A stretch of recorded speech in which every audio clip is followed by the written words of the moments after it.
habang naghihintay ako, paglingon ko, meron ako isang taong nakitang alam kong pagod at gutom na. Hello guys, nandito nga pala ako sa Imos. May hinihintay akong ka-meet up, kaya lang may nakita akong yun. Hinihintay ko siyang magising para kahit papaano, baka sakali makausap natin or mabigyan man lang kahit pambili na merienda. Kaya lang tulog siya, tayo kong gisingin kasi baka magalit. Di ba nga sabi ng iba, magbiro ka sa lasing, huwag lang sa bagong gising. At baka pag ginising ko siya, mayari pa ako, mapagalitan pa ako or hindi natin alam kung ano syempre. Baka mamaya ayaw niya ma-istorbo yung tulog niya. Kaya hinihintay ko siyang magising dito.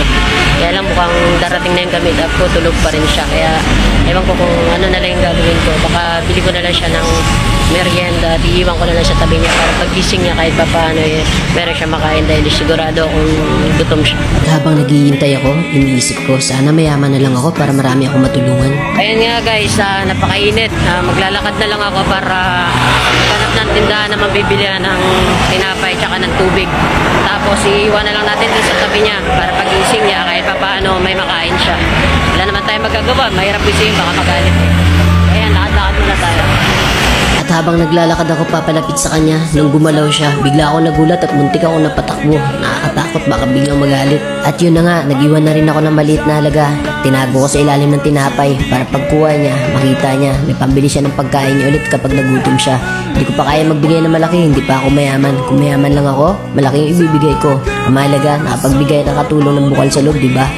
At sa mga oras na to, naisip ko, sila ang totoong mga taong malakas at matapang. Kaya nilang labanan ng hamon ng buhay. Ginagawa nilang musika sa tainga nila, ang ingay ng mga sasakyan at ang mga tao sa daan. Nagsisilbing electric fan, yung hampas ng hangin kasabay ng mga alikabok sa katawan nila. Kaya kapag nakakita tayo ng mga ganito sa daan, wag natin agad huhusgahan kasi hindi natin alam kung ano kanilang mga pinagdaanan. Kasi dito sa mundo, masakit man tanggapin, pero hindi talaga pares-pares ang kapalaran ng tao. Mayroong natatalo at mayroong nananalo.